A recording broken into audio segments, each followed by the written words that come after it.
I arrived at Mira's house just after 6, a week before Christmas.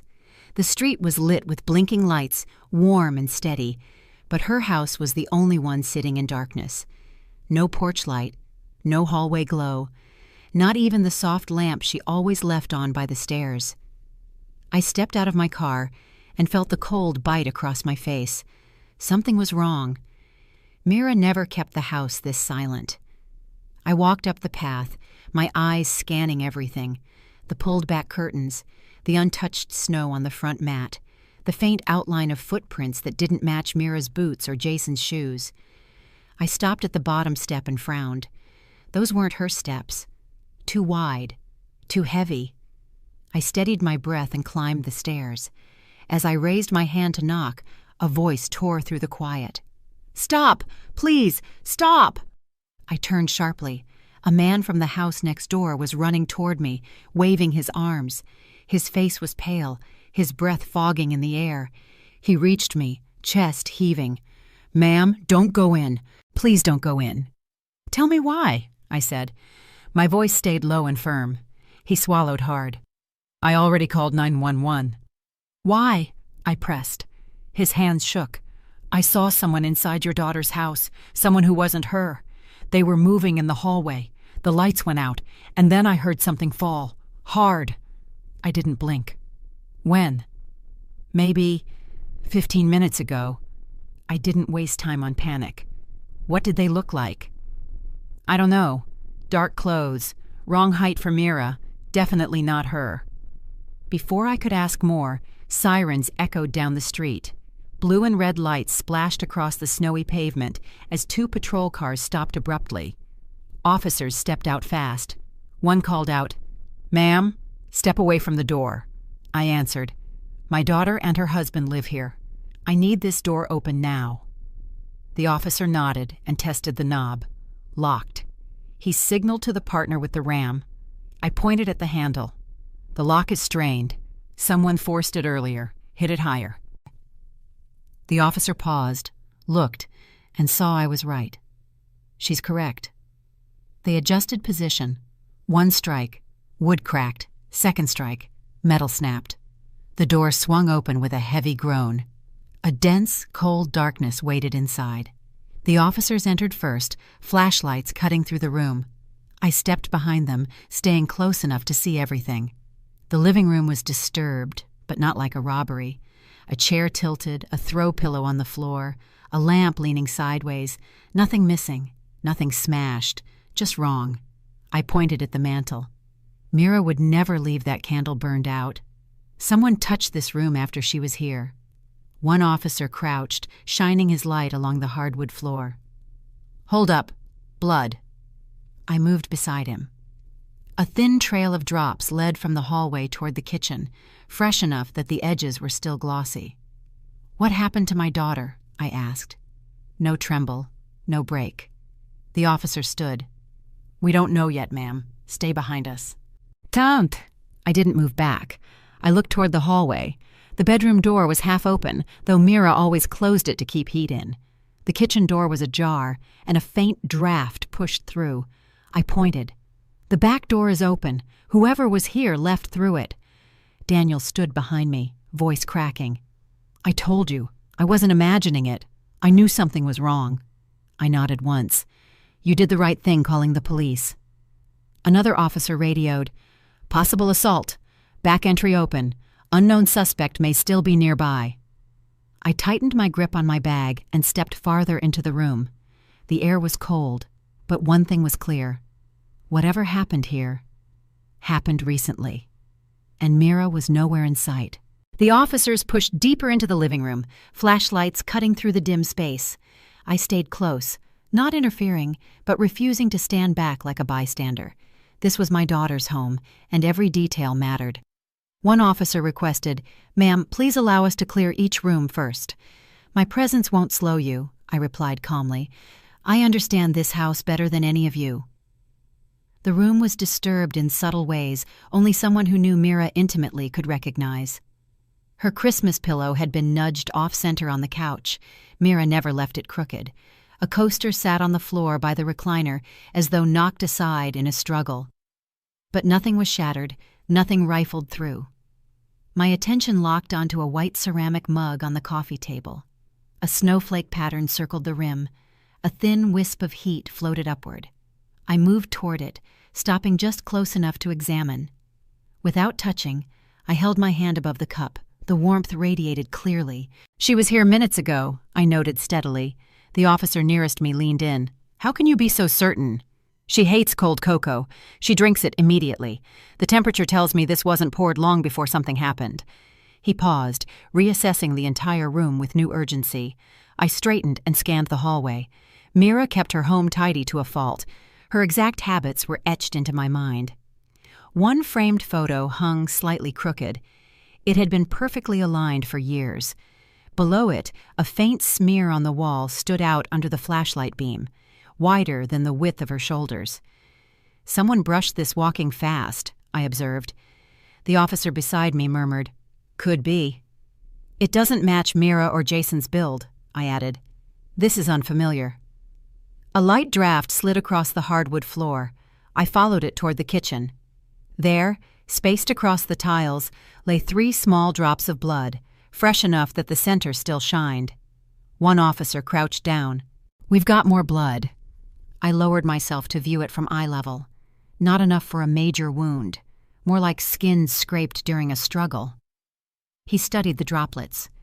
"That makes sense." The kitchen door was ajar. I pushed it open with one knuckle, letting the light hit the entry. Mira never left this door cracked at night. The metal knob felt cold against my skin.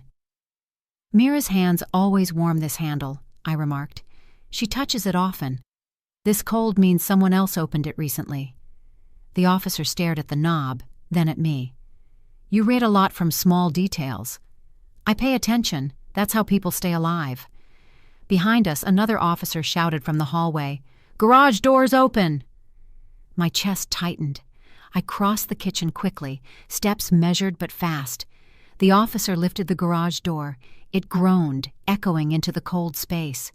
Inside, the garage looked undisturbed at first glance. Boxes stacked neatly, tools lined up along the pegboard. Jason kept this space organized. Then I saw it. A red knitted Christmas scarf lying near the cement step. My throat constricted, but my voice stayed level. "That belongs to Mira." I approached and lowered myself to one knee. The scarf had a faint smear along the corner. Dark, drying. "She would never leave this on the floor," I said evenly, "and certainly not with blood on it." The officer knelt beside me. "Do you recognize that stain?" "Yes. It's recent." His flashlight tracked a faint mark trailing away from the scarf, a subtle drag line across the concrete, almost erased by moisture but still visible under the light. "We've got a drag pattern," he muttered. I examined the direction. Toward the side door, someone pulled her or something she held. He exhaled. "This doesn't look like a break-in." "Correct," I responded. "Nothing is missing, nothing rummaged. Whoever did this wasn't searching for valuables. They were here for her." He looked up sharply. "You think someone waited inside?" "Not think," I corrected him. "Someone was already here before she made that cocoa." Silence hit the garage. The realization shifted the entire investigation. I rose to my feet, jaw set, and faced both officers. "Start expanding the search radius," I instructed calmly. "If she was taken through this door, they didn't get far before the rain started. Every minute lost is a minute she's alone." The officer gave a firm nod, finally understanding I wasn't a panicked mother. I was the one who would lead them through this. The officers moved toward the living room again, shifting their focus to electronics. Mira kept a baby monitor camera in the corner because she liked watching the house when she cooked or cleaned. She mentioned it to me once, laughing about how it made her feel like she had an extra set of eyes. Tonight, those eyes mattered.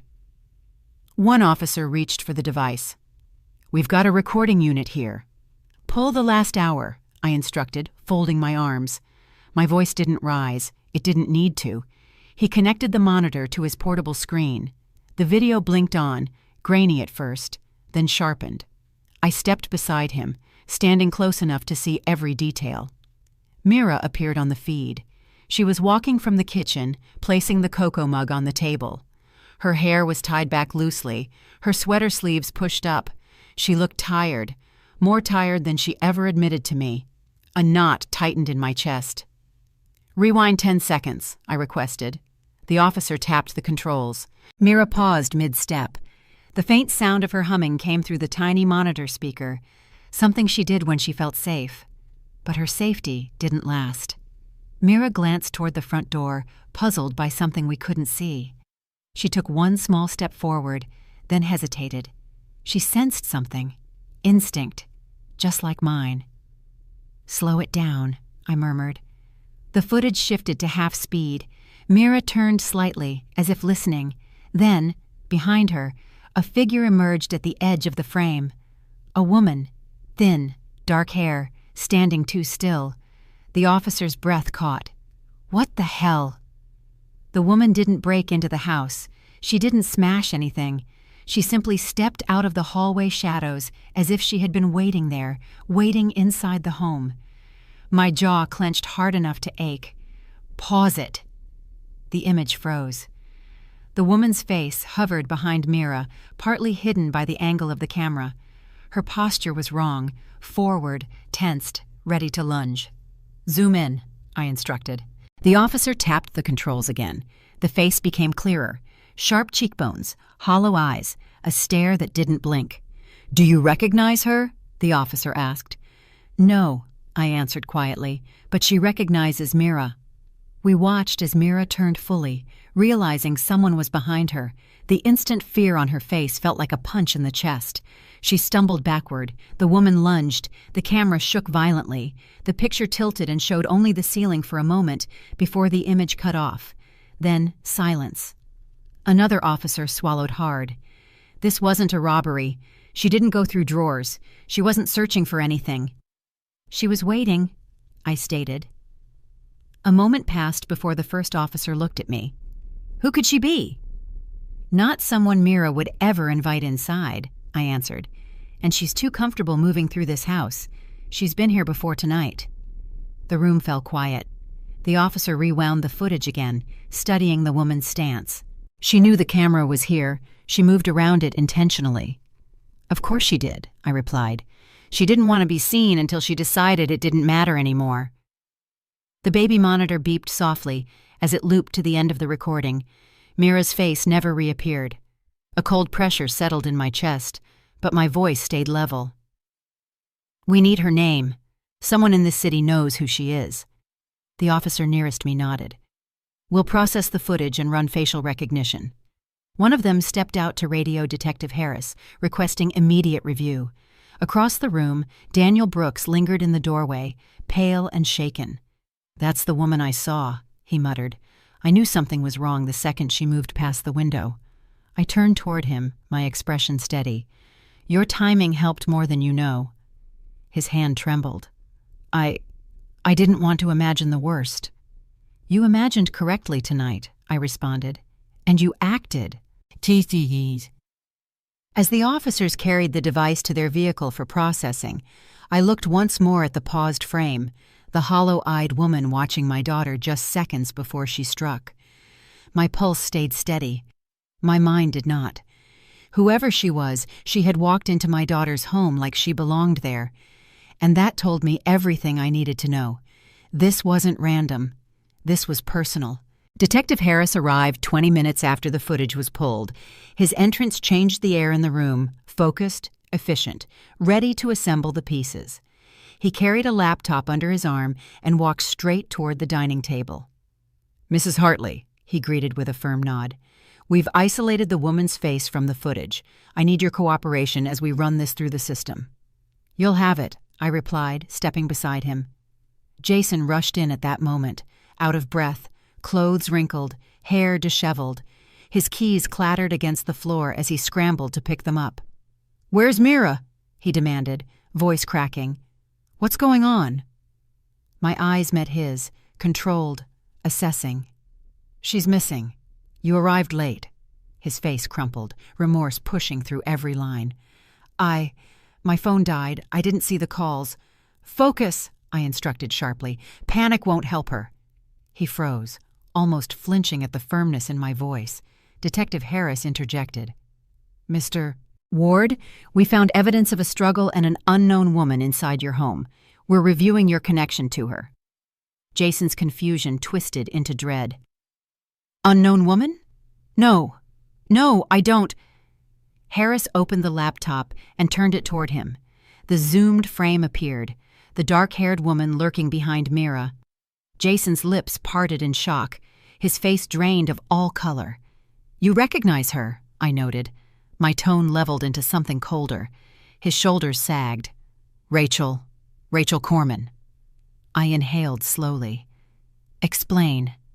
He pressed his palm to his forehead, trembling. She and I, years ago, we lived together for almost 2 years. It wasn't stable. She had severe anxiety, jealousy, mood swings.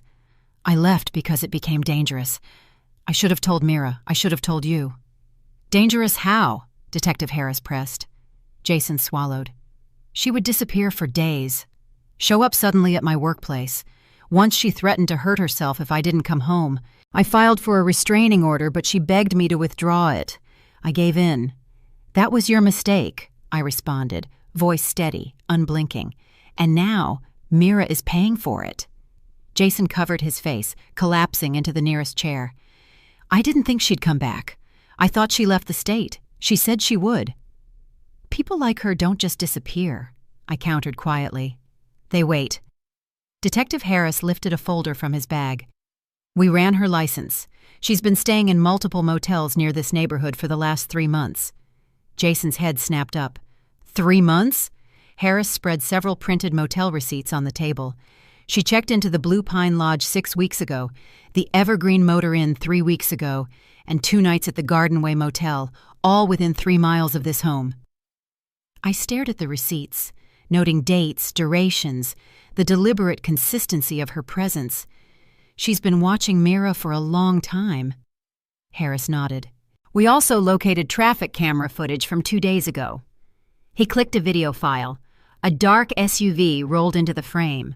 The front seat passenger, Rachel, glanced toward Mira's house as they passed.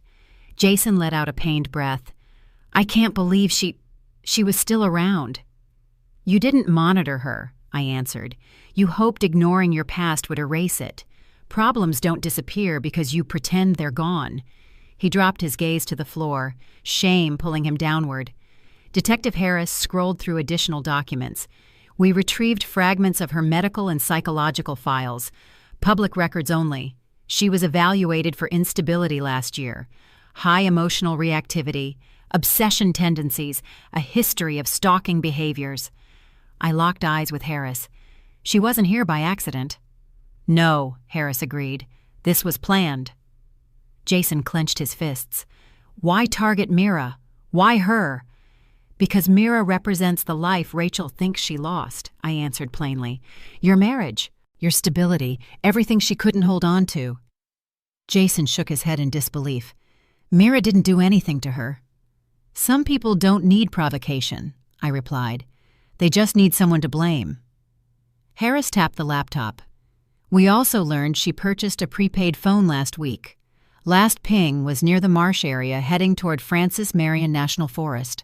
If she took Mira, she could be hiding there. Jason's voice barely rose above a whisper. She wouldn't hurt Mira, would she? She already has, I responded, tone steady and unforgiving. Maybe not mortally yet, but she dragged her out of this house. That alone tells us enough. His breath hitched. I should have told Mira. I should have warned her. Regret doesn't save people, I cut in. Action does. Harris straightened. We're preparing a search team immediately. We'll need you both to answer more questions to form the profile. I faced him, calm and unwavering. Ask what you need. I'm not leaving this house until we have her location. Jason hesitated. Mrs. Hartley, do you blame me? I blame the choices that brought Rachel back into this home, I answered. But right now, my priority is Mira, not your guilt. He lowered his head, stunned into silence. Detective Harris closed the laptop. Based on what we've gathered, Rachel didn't show up tonight. She's been here, waiting, watching. I nodded once. Then we find her before she decides she has nothing left to lose. Detective Harris arrived 20 minutes after the footage was pulled. His entrance changed the air in the room, focused, efficient, ready to assemble the pieces. He carried a laptop under his arm and walked straight toward the dining table. "Mrs. Hartley," he greeted with a firm nod, "we've isolated the woman's face from the footage. I need your cooperation as we run this through the system." "You'll have it," I replied, stepping beside him. Jason rushed in at that moment, out of breath, clothes wrinkled, hair disheveled. His keys clattered against the floor as he scrambled to pick them up. "Where's Mira?" he demanded, voice cracking. "What's going on?" My eyes met his, controlled, assessing. "She's missing. You arrived late." His face crumpled, remorse pushing through every line. My phone died. I didn't see the calls." "Focus," I instructed sharply. "Panic won't help her." He froze, almost flinching at the firmness in my voice. Detective Harris interjected. "Mr. Ward, we found evidence of a struggle and an unknown woman inside your home. We're reviewing your connection to her." Jason's confusion twisted into dread. "Unknown woman? No, I don't." Harris opened the laptop and turned it toward him. The zoomed frame appeared. The dark-haired woman lurking behind Mira. Jason's lips parted in shock. His face drained of all color. "You recognize her," I noted, my tone leveled into something colder. His shoulders sagged. Rachel Corman." I inhaled slowly. "Explain." He pressed his palm to his forehead, trembling. "She and I, years ago, we lived together for almost 2 years. It wasn't stable. She had severe anxiety, jealousy, mood swings. I left because it became dangerous. I should have told Mira. I should have told you." "Dangerous how?" Detective Harris pressed. Jason swallowed. "She would disappear for days, show up suddenly at my workplace. Once she threatened to hurt herself if I didn't come home. I filed for a restraining order, but she begged me to withdraw it. I gave in." "That was your mistake," I responded, voice steady, unblinking. "And now Mira is paying for it." Jason covered his face, collapsing into the nearest chair. "I didn't think she'd come back. I thought she left the state. She said she would." "People like her don't just disappear," I countered quietly. "They wait." Detective Harris lifted a folder from his bag. "We ran her license. She's been staying in multiple motels near this neighborhood for the last 3 months. Jason's head snapped up. 3 months? Harris spread several printed motel receipts on the table. She checked into the Blue Pine Lodge 6 weeks ago, the Evergreen Motor Inn 3 weeks ago, and 2 nights at the Gardenway Motel, all within 3 miles of this home. I stared at the receipts, noting dates, durations, the deliberate consistency of her presence. She's been watching Mira for a long time. Harris nodded. We also located traffic camera footage from 2 days ago. He clicked a video file. A dark SUV rolled into the frame. The front seat passenger, Rachel, glanced toward Mira's house as they passed. Jason let out a pained breath. I can't believe she was still around. You didn't monitor her, I answered. You hoped ignoring your past would erase it. Problems don't disappear because you pretend they're gone. He dropped his gaze to the floor, shame pulling him downward. Detective Harris scrolled through additional documents. We retrieved fragments of her medical and psychological files, public records only. She was evaluated for instability last year, high emotional reactivity, obsession tendencies, a history of stalking behaviors. I locked eyes with Harris.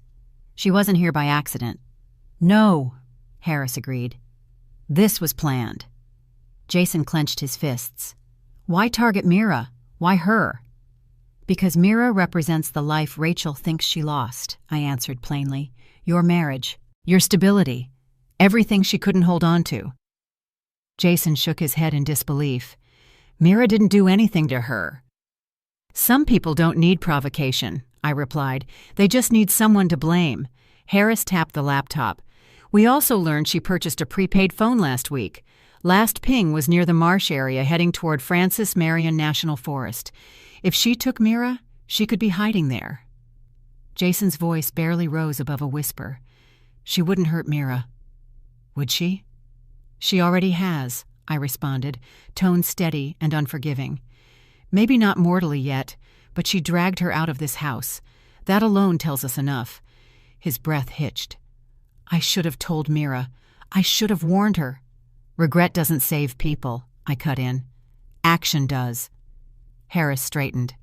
"We're preparing a search team immediately. We'll need you both to answer more questions to form the profile." I faced him, calm and unwavering. "Ask what you need. I'm not leaving this house until we have her location." Jason hesitated. "Mrs. Hartley, do you blame me?" "I blame the choices that brought Rachel back into this home," I answered. "But right now my priority is Mira, not your guilt." He lowered his head, stunned into silence. Detective Harris closed the laptop. "Based on what we've gathered, Rachel didn't show up tonight. She's been here, waiting, watching." I nodded once. "Then we find her before she decides she has nothing left to lose." The moment we stepped out of the basement, Detective Harris radioed dispatch. Within minutes, 3 patrol cars, a K-9 unit, and a search van rolled up the driveway. Red and blue lights painted the street, reflecting harshly across the windows of Mira's house. I stood on the porch, arms crossed tightly, watching the officers gather equipment. Jason hovered off to the side, pale, shaken, and completely silent. He looked at me as though waiting for permission to breathe. He wasn't getting it. "Detective," I called, stepping down from the porch. "Rachel marked multiple sites in Francis Marion National Forest. Which one is closest to the motel she stayed at last?" Harris scrolled on his device. "Cabin clusters near the North Ridge, 2 abandoned structures. 1 ranger cabin no longer in service." "She's not stupid," I answered. "She wouldn't risk a locked structure. She'll choose something she can enter quickly." Officer Kimball approached, lifting a thermal camera. "We're ready to track heat signatures once we're in dense woods." "Good," I replied. "Mira won't generate much heat if she's injured. Focus on small, faint signatures first." Harris gave me a look. Respect, not surprise. "You've done this before?" "No, I just pay attention." He nodded once. "Load up." We climbed into the lead vehicle. Harris driving, Kimball in the passenger seat, me in the back with another officer. Jason tried to follow. My hand rose instinctively. "Stay. You'll slow us down." His voice cracked. "Quinn, please. What Mira needs from you is silence and cooperation. Give her that." He froze, then stepped back. That was enough. The convoy pulled out, engines roaring through the quiet neighborhood. As we left the house behind, the streetlights faded, replaced by the vast darkness of the southern woods. Francis Marion National Forest spread ahead, dense trees, cold winter air, and patches of fog drifting across the ground. The vehicles parked at the trail entry. Officers spread out immediately, scanning the area. Kimball checked the thermal camera. "I'll test it now." "Hold," I countered, raising a hand. "Start with the ground first." He blinked. "The ground?" "If Rachel dragged Mira, she'd leave heat impressions for a short time. The earth keeps residual warmth longer than bark." He pointed the device down. Faint orange smears appeared across the soil. Kimball's brows lifted. "She's right. Drag marks. Still warm." We followed the streaks deeper into the forest. The air bit through our jackets. Branches snapped under our boots. Fog thickened around us. Harris kept his flashlight low. "We're moving in the direction of the ridge cabins." "Rachel planned this," I stated. "She didn't panic. She moved Mira fast. She knew which paths were hidden." Kimball angled the camera forward. 2 heat signatures up ahead, weak and close together." "How far?" I asked. 300 feet. "Which direction?" Kimball adjusted the device. "East, toward a structure." We moved quickly, weaving between trees. My heart pounded loud enough to feel in my ears, but my voice stayed level. "If you see a break in the ground cover, announce immediately." An officer behind me responded, "Yes, ma'am." Branches scraped our sleeves as we pushed forward. Then something red caught my eye on a low branch. "Men, stop," I ordered, stepping forward. A shredded piece of knit snagged on the bark, red, with a tiny white thread pattern. Mira's Christmas sweater. I reached out, feeling the fabric. It was damp, but not soaked through. She came through less than an hour ago, I assessed. The moisture hasn't fully set. Harris leaned in. You're certain? Yes. Fabric absorbs dew slowly. This is too dry for overnight. Kimball lifted the thermal camera again. Heat signature just shifted. They're on the move. My chest tightened. Rachel's losing strength. If she's dragging Mira, she won't keep a steady pace. So she's slowing, Harris concluded. Which makes her more dangerous, I added. Fear makes unstable people reckless. We pushed through another cluster of trees until a structure appeared. Weathered wood, broken shingles, faded holiday lights from years ago, still dangling under the roofline. Cabin, Harris confirmed quietly. My pulse hit harder. We approached cautiously. Kimball swept the thermal across the exterior. Heat inside, very faint. She's not in that cabin, I responded immediately. Rachel's too paranoid to trap herself. Then why heat signatures inside? Kimball asked. Because she rested there, not long, maybe minutes before moving again. Harris scanned the doorframe. Blood. He pointed to a smear. Not dried. Mira fought, I murmured. Good girl. Inside, the cabin was a mess. Blankets tossed, a thermos cup lying on its side. I knelt, pressing 2 fingers against the metal. Still warm. She was here less than 20 minutes ago, I concluded. My voice tightened for the first time. She's fading, but alive. Harris radioed the update. Team 1, heat signatures confirmed. Subject and victim heading deeper east. Prepare perimeter. Kimball checked the device again. 2 signatures, moving slowly. Rachel's limping. Which direction? I pressed. He pointed toward the deeper woods. That way, straight into the Ridge Valley. I stood immediately. We move, now.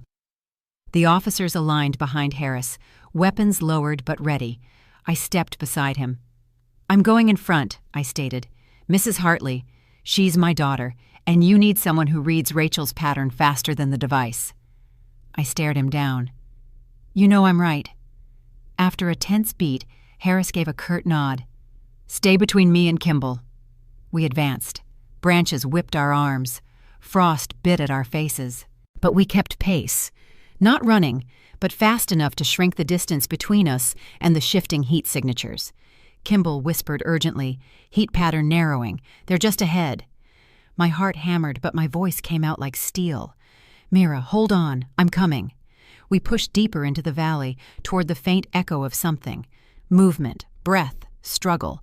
Whatever waited ahead, I knew one thing with absolute clarity. We weren't late. Not yet. The farther we pushed into Francis Marion National Forest, the more the trees closed in around us. The moon barely slipped through the branches. The fog pressed low against the ground, scattering our flashlight beams.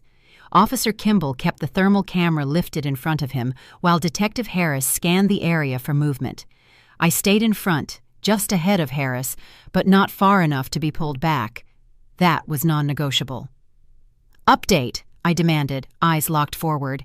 Kimball steadied the device. 2 heat signatures still moving, 1 strong, 1 very weak. Mira, I breathed.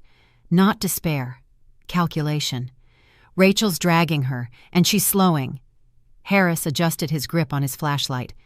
Rachel's losing blood. She won't stay on her feet long. That makes her more unpredictable, I countered. Cornered people lash out. She won't think clearly, and she'll choose the darkest path she can find. Kimball looked up. Where would that be out here? I pointed ahead, breath sharp. Magnolia Ridge Mine. Harris's jaw clenched. The old mining tunnels? Yes. They're unstable, abandoned, and unmarked. Rachel wants isolation. She wants somewhere no one will hear Mira scream. Harris nodded grimly. Then we pick up the pace. We broke into a faster stride. Our boots hammered against the damp earth, branches snapped underfoot, echoing into the night. I felt the cold clawing through my sleeves, but it didn't matter. All I cared about was closing the distance before Rachel could drag my daughter somewhere we couldn't reach. Kimball, I urged, keep that camera steady. If Mira collapses, her signature will drop to nearly nothing.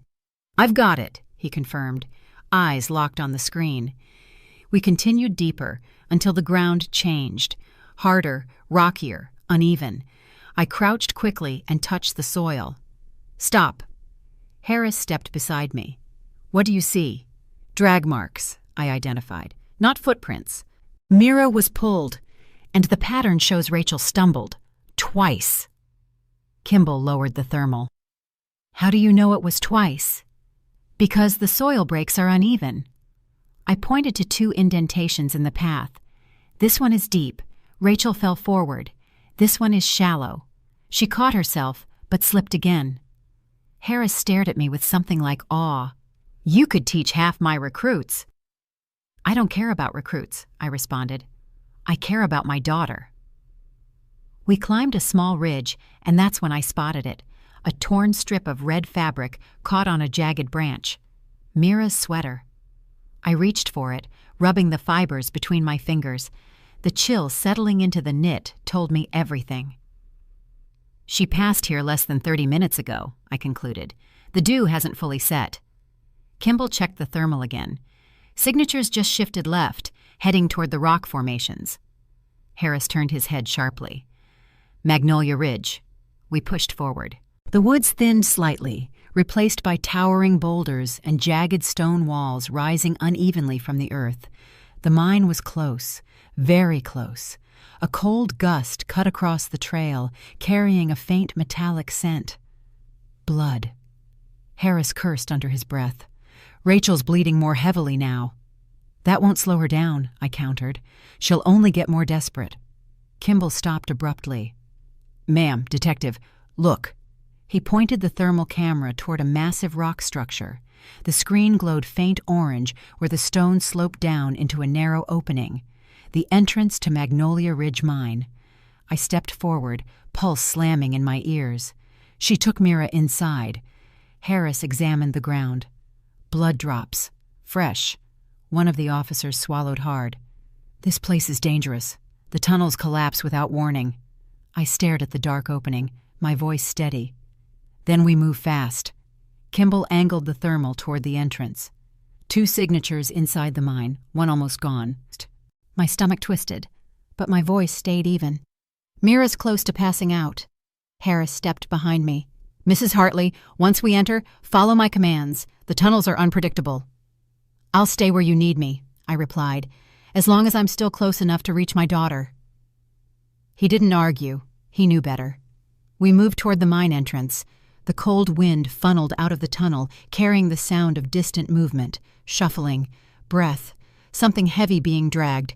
"Rachel." I raised my hand sharply. "Listen." Everyone stilled. A faint scrape echoed through the tunnel. Harris lowered his voice. "She's not far, maybe 50 yards ahead." Kimball checked the thermal one more time. "Her heat signature is flickering. She's weak." "She's running out of time," I murmured. "So are we." We stepped inside the mine. The darkness swallowed us instantly. Flashlights switched on, cutting narrow paths of light through the black. Dripping water echoed from somewhere deep inside, bouncing off the stone walls. Harris whispered, "Stay close. Follow the left wall." "Hold up." I crouched again, shining my light across the dirt path. "Footprints. Rachel stumbled here. See the heavy heel drag." Kimball leaned forward. "And the smaller prints?" Mira tried to stand, I assessed coldly. She pushed herself upright for a second, before collapsing again. Harris's eyes hardened. "We pick up speed." As we advanced, the tunnel split into 2 corridors, one narrow and steep, the other wide but cluttered with fallen rock. Kimball lifted the thermal. "Heat trail goes right." I shook my head. "No, that's too obvious." Harris turned to me. "Explain." "Rachel's paranoid," I said. "She'll avoid the path where she leaves obvious tracks. She'll choose the narrower one. Less light, less noise, harder to follow." Kimball scanned again. "But the thermal says—" "Rachel's body heat reflects off the stone walls," I interrupted. "In narrow spaces it bounces. It creates a false trail." Harris considered it, then nodded. "She's right. We go left." We slipped into the tighter passage. The air tightened around us, damp and stale. Pebbles crunched under our boots. Suddenly, a faint sound drifted back to us. A choked gasp. I froze. "Mira." Harris raised his fist, signaling silence. Another sound followed, a painful, dragging noise, and then a voice, weak and slurred. "Stop! Please! Stop!" Mira. My breath caught, but I didn't collapse. I straightened, voice steadier than steel. "She's alive! Move!" We surged forward, flashlights slicing deeper into the darkness. The tunnel widened slightly, and then I saw it. A single red shoe lying in the dirt. Mira's. I picked it up, fingers trembling for the first time. Not from fear, from fury. "We are seconds behind them," I whispered. "Seconds." Harris leaned in, determination burning across his face. "Then we finish this." The tunnel swallowed our flashlights the deeper we moved. Every sound bounced back at us. Footsteps, breathing, the faint rattle of loose stones. The air turned colder, thicker, and the smell of dust mixed with the metallic scent I recognized instantly. Blood. Harris raised his fist. We stopped. Kimball aimed the thermal camera ahead.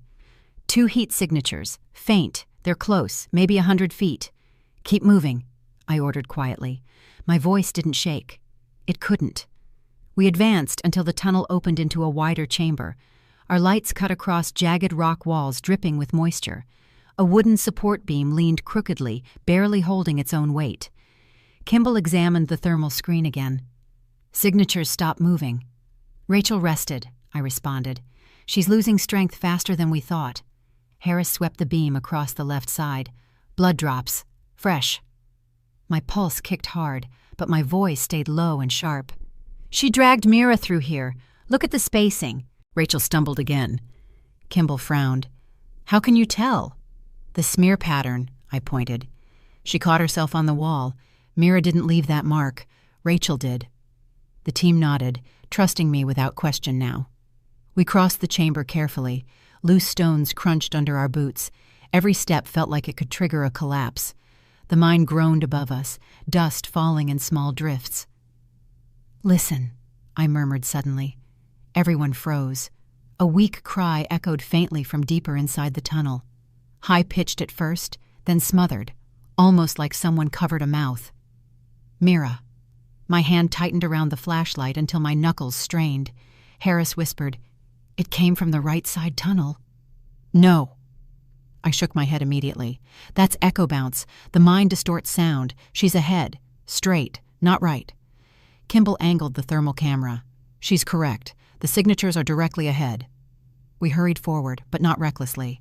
Every rock shift, every breath of stale air, every faint vibration mattered. This place didn't need an excuse to bury us alive. We reached a fork in the tunnel where the ceiling dipped dangerously low. Harris crouched, checking the stability. I knelt beside him. "Dust is still airborne. Something collapsed here recently." Kimball swung the thermal camera toward the right fork. "Heat residue on the rocks. Someone touched them within minutes." "Rachel tried to go right," I concluded.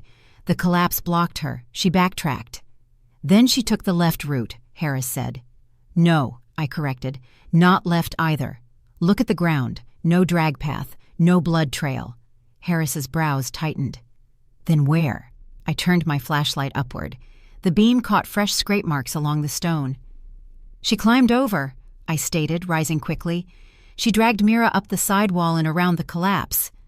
Kimball stared at the height. "That's a 7-foot climb." "How—" "Desperation gives people strength," I cut in.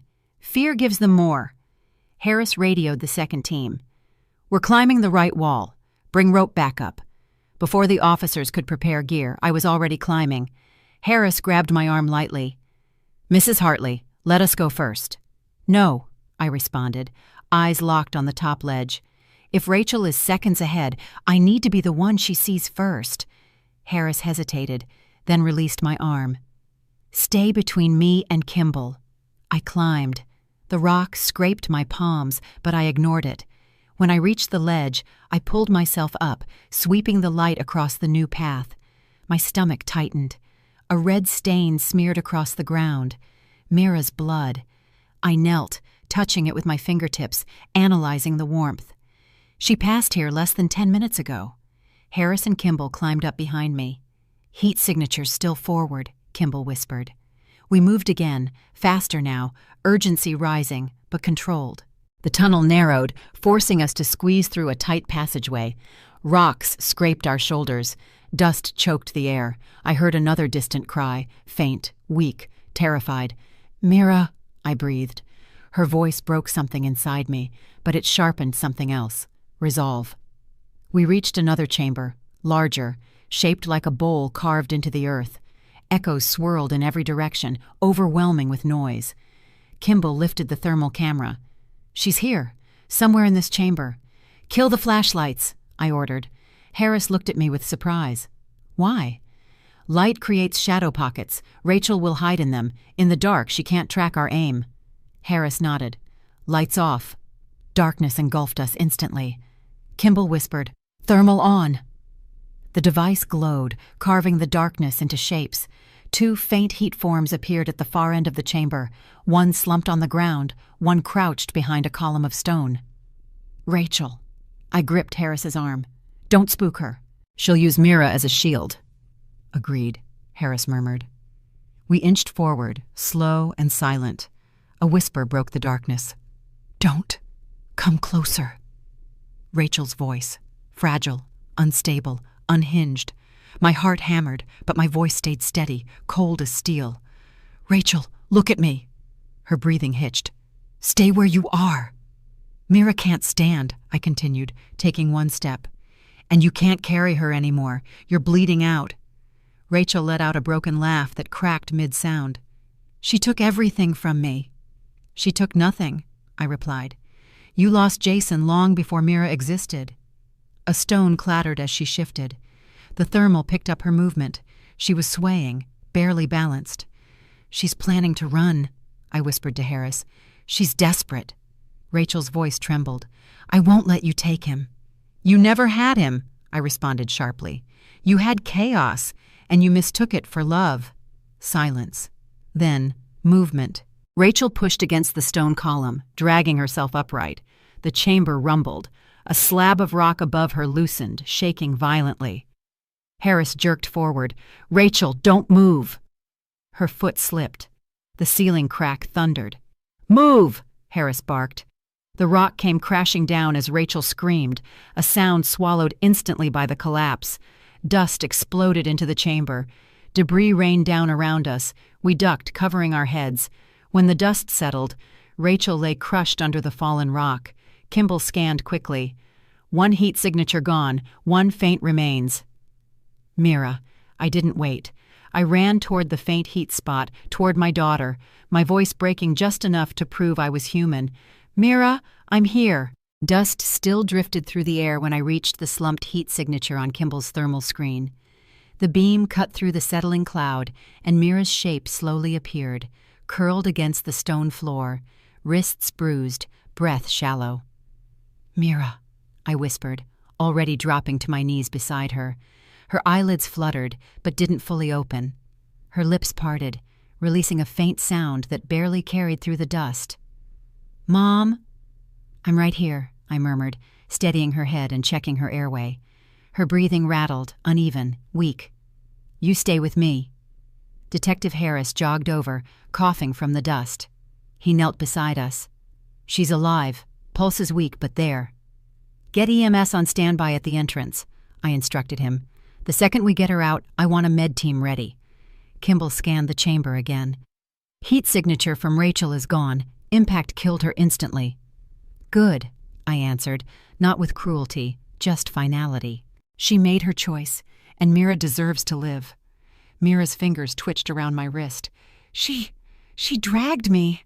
"I know," I assured her. "You're safe now." Her eyes rolled slightly. She was slipping again. "Stay awake," I commanded softly. "You hear me? Stay awake." Her lips moved, but no words came out. Harris leaned closer. "She's dehydrated and losing blood. We need to move." "Not yet," I countered. "She's semi-conscious. If we move her too fast without stabilizing her head—" "I'm trained for this," Harris cut in. "We'll keep her neck aligned." I nodded. "Fine. But I hold her." Harris didn't argue. He knew better. He motioned for 2 officers. They laid out a compact rescue blanket, and we carefully rolled Mira onto it. She winced, barely audible, but the sound sliced straight through me. "It's okay," I whispered close to her ear. "I've got you. You're not alone." Harris checked her pulse again. "Weak but steady. Let's go." We lifted her gently and started toward the narrow tunnel that would take us back toward the mine entrance.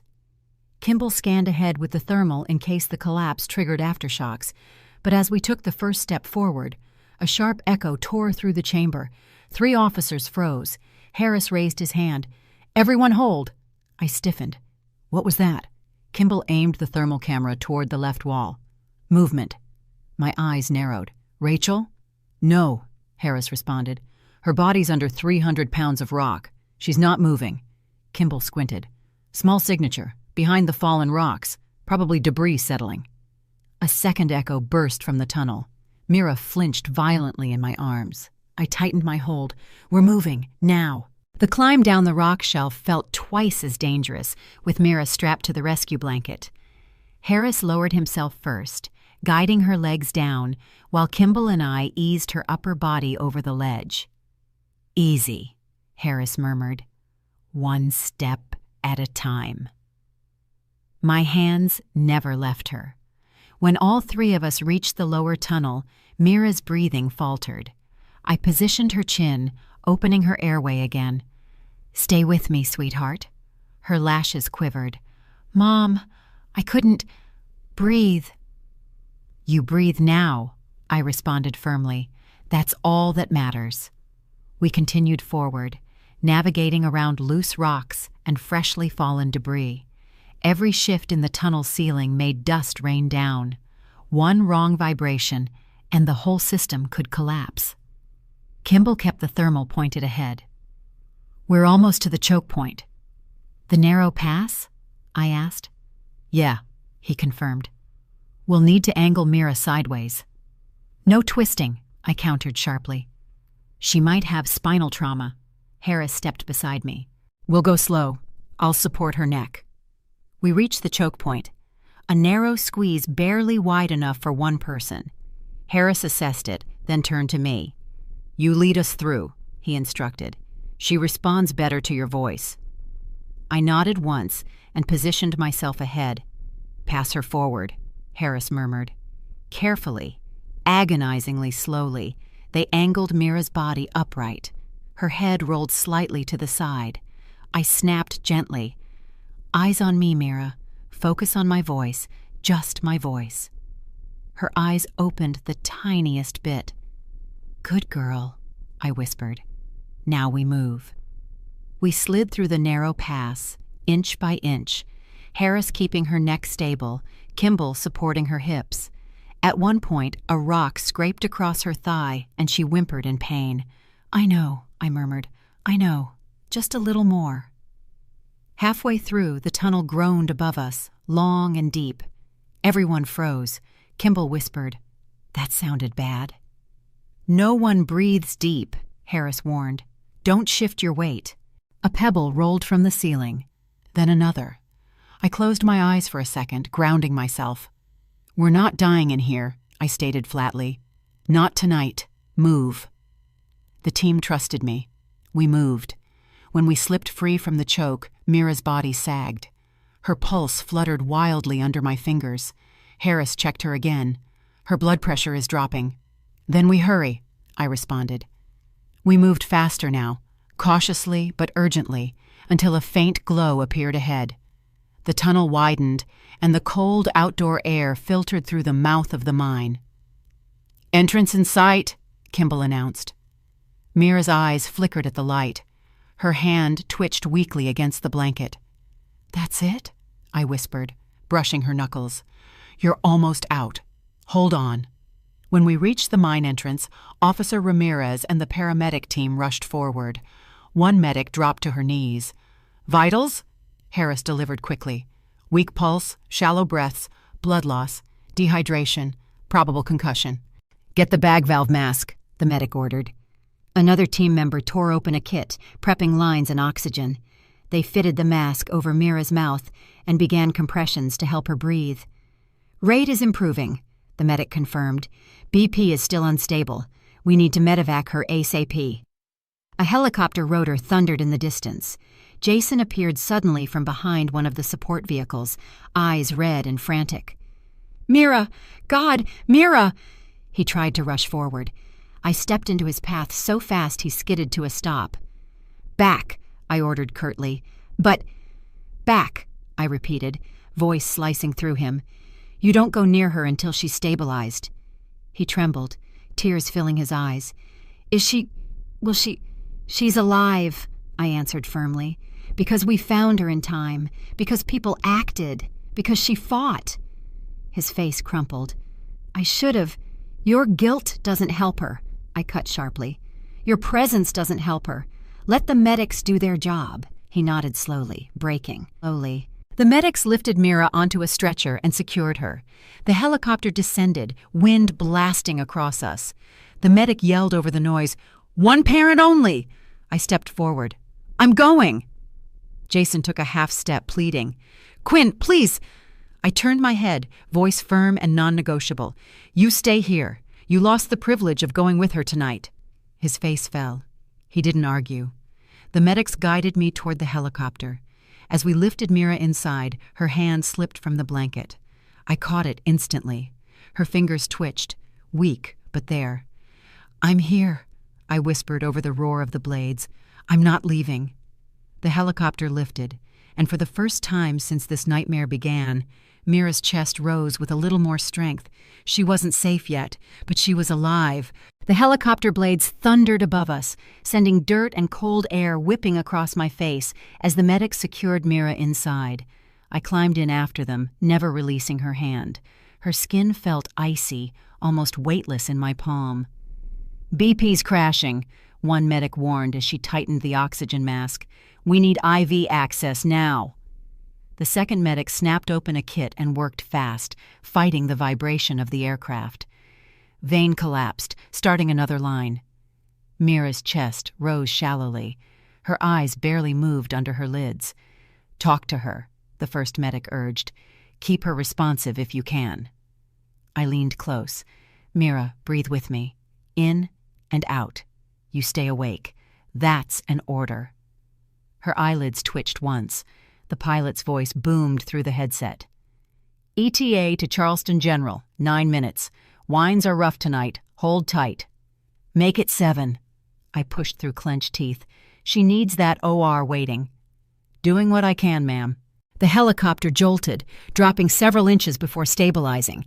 The medics grabbed the rails to steady themselves. Mira groaned faintly at the impact. "She can't take turbulence like this," the younger medic muttered. "Her oxygen saturation is tanking." "Keep the BVM going," the lead medic instructed, pumping air into Mira's lungs with fast, controlled compressions. "I want breath sounds monitored every 15 seconds.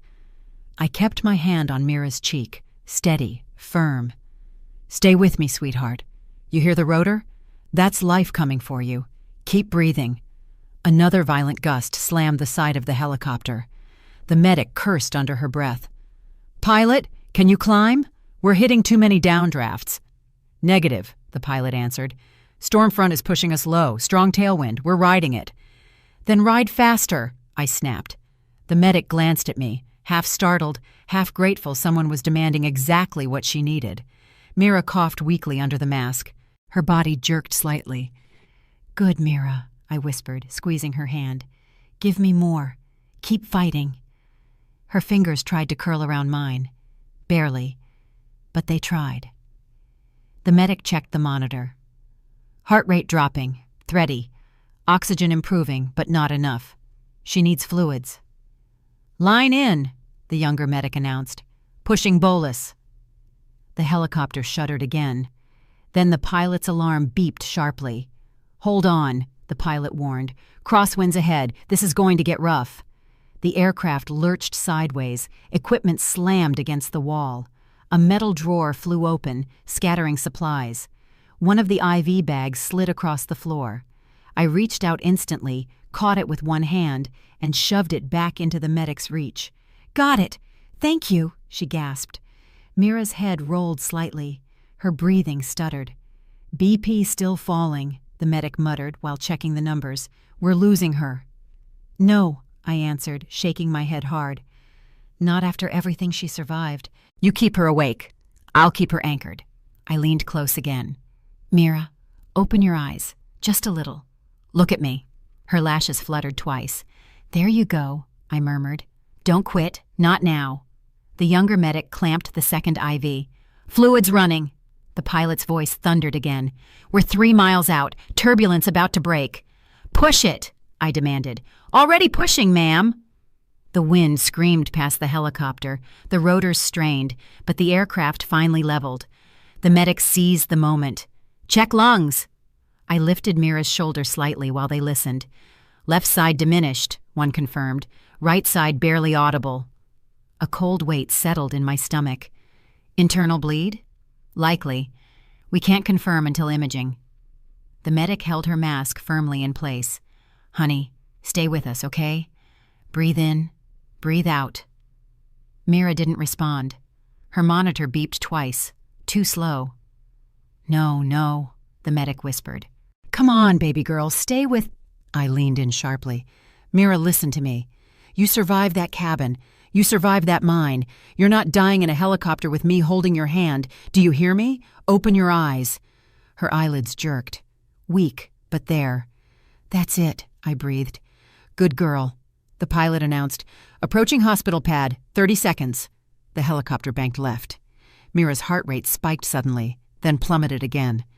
"Move!" the medic barked. "We need to roll now!" The helicopter touched down hard. The side doors flew open. Hospital trauma staff rushed forward with a waiting gurney. Floodlights blinded the cabin as hands reached in. One of the trauma nurses shouted, "Vitals?" "Unstable," the medic answered. "Possible internal bleed, dehydration, concussion, low O2, low BP, move!" They lifted Mira with practiced speed. I kept my hand locked on hers until the last possible second. A nurse tried to separate us. "Ma'am, we'll take her from here." "She's not going in alone," I countered coldly. "You can follow, but stay back." Fine. We ran down the hall as Mira's stretcher disappeared through double doors into the trauma bay. Nurses worked around her in a coordinated blur. "Prep intubation! Blood gas! Get ultrasound ready!" A doctor approached me. "You're her mother?" "Yes." "She's critical. We'll stabilize airway and circulation. After that, she's straight to CT and OR if needed." "You save her," I told him firmly. "She fought her way out of that mine. You make sure she doesn't die in your hospital." He didn't flinch.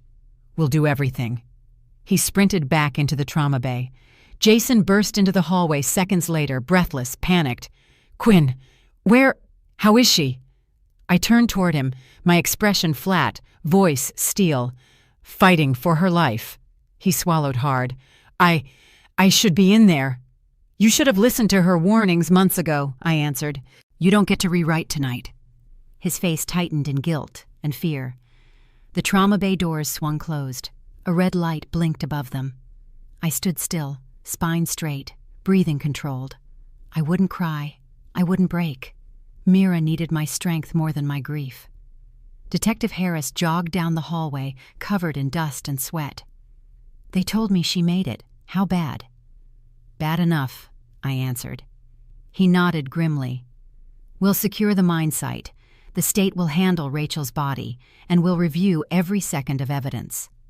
"Later," I murmured. "Right now, she needs to live." Harris placed a hand on my shoulder, respectful, quiet. "She's alive because of you." "No," I corrected. "She's alive because she refused to give up." We all turned as a trauma nurse stepped out of the emergency bay. My heart clenched. She walked toward me fast. "Mrs. Hartley," she said quickly, "we need signatures for immediate surgical consent. Your daughter is going to the OR, now." I didn't hesitate. "Show me where to sign."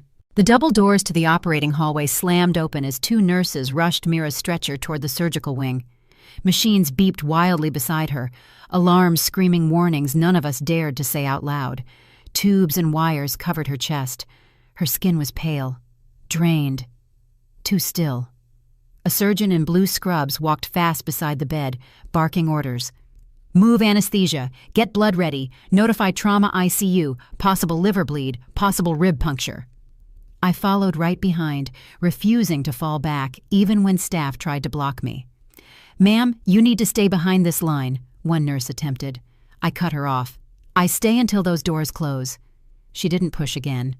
The stretcher disappeared through the OR doors. They sealed shut with a heavy click. The hallway went silent. Lights above the operating room glowed red. Jason leaned against the opposite wall, shaking. His hands covered his face. God, Quinn, what did she go through? I didn't look at him. More than either of us have the right to imagine. Detective Harris approached slowly, still covered in cave dust. The surgeon says it'll be hours. They're getting the top trauma team. She's strong, I replied with quiet certainty. She'll hold. Jason paced, frantic. If she dies, I cut in sharply. She isn't dying. He froze. My voice stayed calm, low, absolute. She didn't survive that basement. She didn't survive that forest. She didn't survive that mine, just to die under hospital lights. She's fighting. You either stand still and pray, or you get out of my way. Jason swallowed hard and backed up, tears sliding down his face.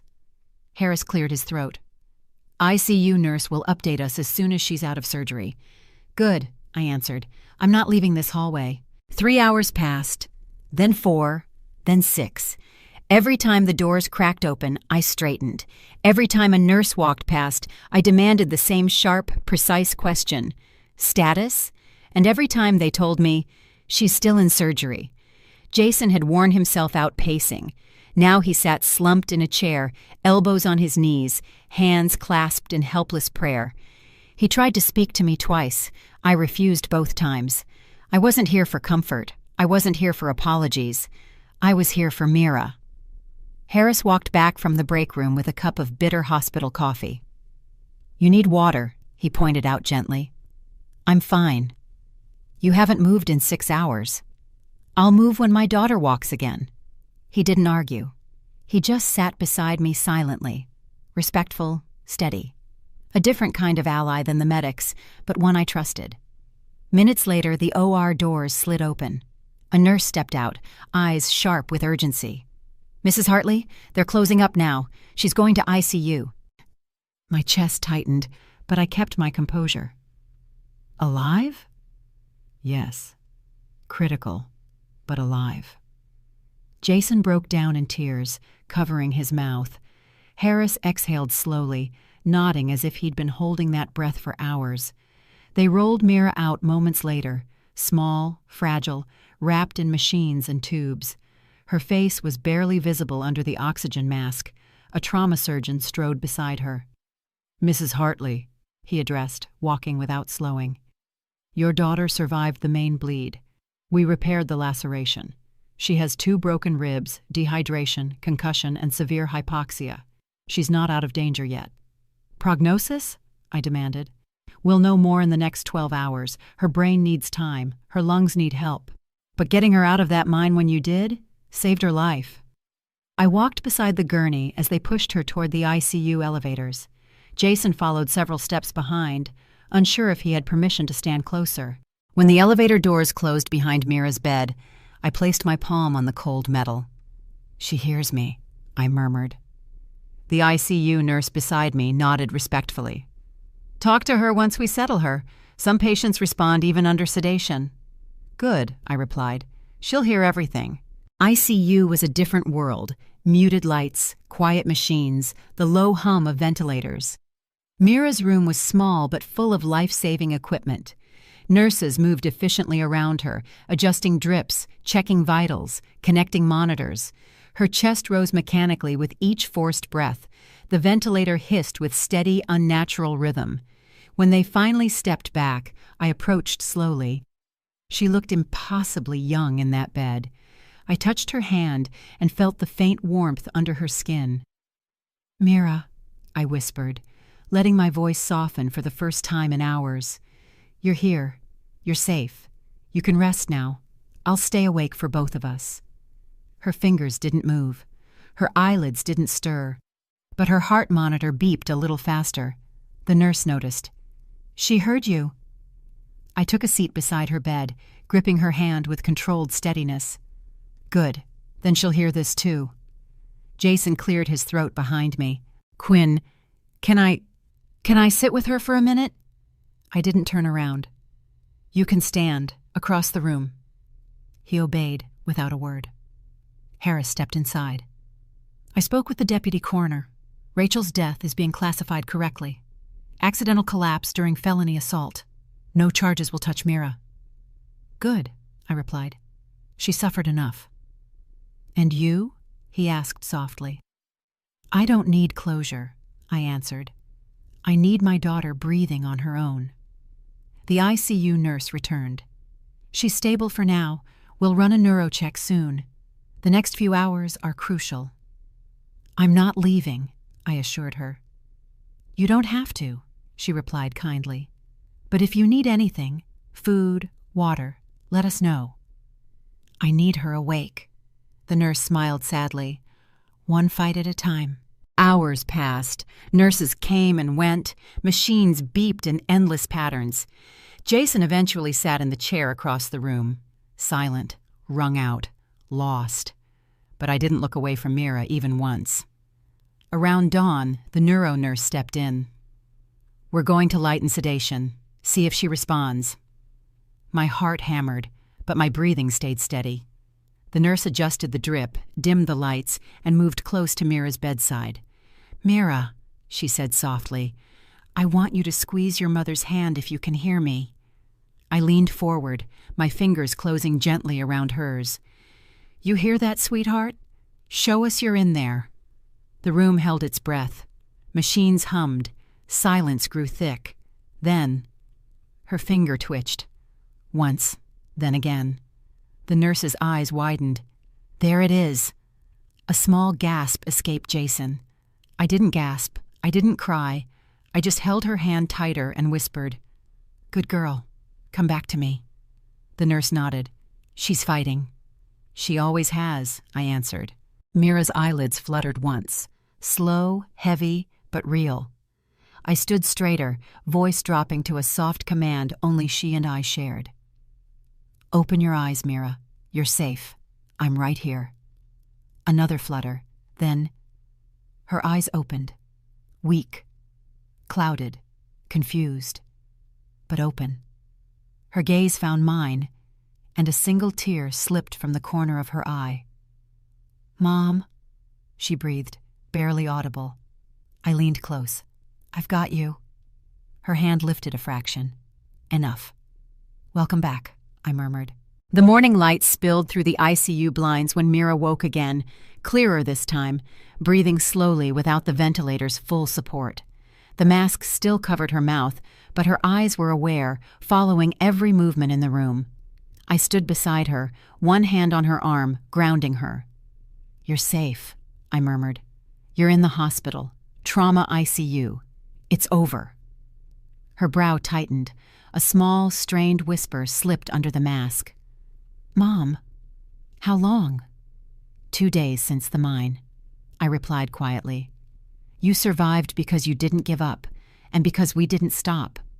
Her gaze drifted past me, searching, until she saw Jason standing near the doorway, hesitant, pale, unable to step closer. Mira's fingers twitched against the sheets. "Jason?" He moved in tentatively. "I'm right here. I'm so sorry. I should have told you about her. I should have protected you. I failed." I straightened, making sure Mira's eyes stayed on mine, not on his guilt. "You owe her honesty," I told him evenly. "Not panic, not apologies she can't process yet, just the truth." Jason nodded quickly. "Rachel, she's gone. The police called it an accidental collapse. She didn't make it." Mira's lips trembled behind the oxygen mask. A tear escaped down her cheek, not for Rachel, but for the weight of everything she'd endured. I leaned in, brushing the tear away with my thumb. "You're not responsible for her choices. You fought harder than anyone realizes." Her chest hitched. "I was scared. I thought I'd never see you again. My voice remained steady. I told you. I always come. A nurse stepped inside, checking Mira's vitals with quiet efficiency. She's stabilizing, the nurse reported. Considerable improvement from yesterday. We'll evaluate her for transfer to step down later today. That's good, I replied. She needs rest and normal light. Mira's tired eyes found the nurse. Can I go home soon? Not yet, the nurse answered gently. But you're heading in the right direction. Jason moved closer to Mira's bedside, but he didn't touch her. He waited for permission, a small sign he understood boundaries now. Quinn, he whispered, I don't expect forgiveness, but I want to fix this. I want to take responsibility. I faced him fully. Then start by being consistent. Mira doesn't need promises. She needs stability. She needs a partner who pays attention. Can you do that? Yes, he breathed. I can. I will. Mira watched him quietly. She didn't reach for his hand. She didn't turn away either. A fragile middle ground, earned, not given. The ICU doors slid open again. Detective Harris stepped in, hat tucked under his arm, uniform still dusted with the residue of long nights. Morning, he greeted. Just came to update you. Paperwork is finalized. Rachel's case is officially closed. No loose ends. Mira stiffened faintly. I rested my hand over hers. You're safe. Nothing from that woman follows you anymore. Harris nodded respectfully at Mira. You were incredibly strong. And your mother? She didn't give us a single second to slow down. A faint smile tugged the corner of Mira's mouth. That sounds right. Harris turned to leave, but not before addressing me quietly. You kept us focused. You led half of it. Don't downplay that. I didn't lead, I corrected. I followed the signs and my daughter's will to live. He gave a small nod and slipped out. After he left, the room grew calm. The machines beeped at a gentle, steady pace. Mira drifted between wakefulness and light sleep. Every time she stirred, she reached for my hand. Hours later, the doctor approved her transfer to a private recovery room. When nurses rolled her out of ICU, I walked beside her, not letting go. When we reached the new room, Mira whispered, I want to go home. You will, I assured her, adjusting the blanket around her shoulders. Soon. Jason hovered near the doorway. The house is... I cleaned it. Daniel stopped by and helped. He wanted to check on you. Mentioning Daniel pulled a warmth into the room that Mira responded to. He saved me, she whispered. No, I corrected softly. He warned me. Saving you was a group effort. His courage, the police's work, your strength, and a mother who doesn't take her eyes off her daughter. Mira sighed, letting her head sink into the pillow. I want Christmas lights. When we go home. You'll have them, I promised. Later that afternoon, Daniel Brooks himself arrived, hair combed neatly, jacket freshly pressed, a humble, kind man with eyes that carried genuine relief. He stepped inside, holding a small paper bag. Just brought some homemade soup, my grandmother's recipe. Thought it might help. Mira smiled weakly beneath her oxygen mask. Thank you. For everything. His voice tightened. I only did what any decent person would. But I'm glad you're safe. You did more than that, I replied. You paid attention when others didn't. That's rare. He nodded shyly and excused himself, promising to return when Mira was stronger. As dusk settled, Mira drifted into another gentle sleep. The hospital window glowed with distant streetlights, soft, warm, a reminder that life moved forward. Jason stood beside the door, hesitant. Should I go home? I studied him for several seconds. Stay if you're here to support her. Leave if you're here to crumble. His posture straightened. I'll stay. Then sit, I instructed quietly. And don't make her manage your guilt. He sank into a chair, silent. I turned back to Mira, brushing a loose strand of hair from her forehead. Rest, sweetheart. We're right here. As the evening lights dimmed and the room settled into quiet, Mira's fingers curled lightly around mine, weak but full of life. A slow breath left her lips. "Mom, we're still here." I squeezed her hand. "Yes," I answered softly. "We are." And if this story reached you, if it made you hold your breath or reminded you of the strength inside every parent, I'm grateful you stayed with me to the end. Thank you for spending your time here with Grandma Life Stories. Your support keeps these stories alive, and it means more than I can say.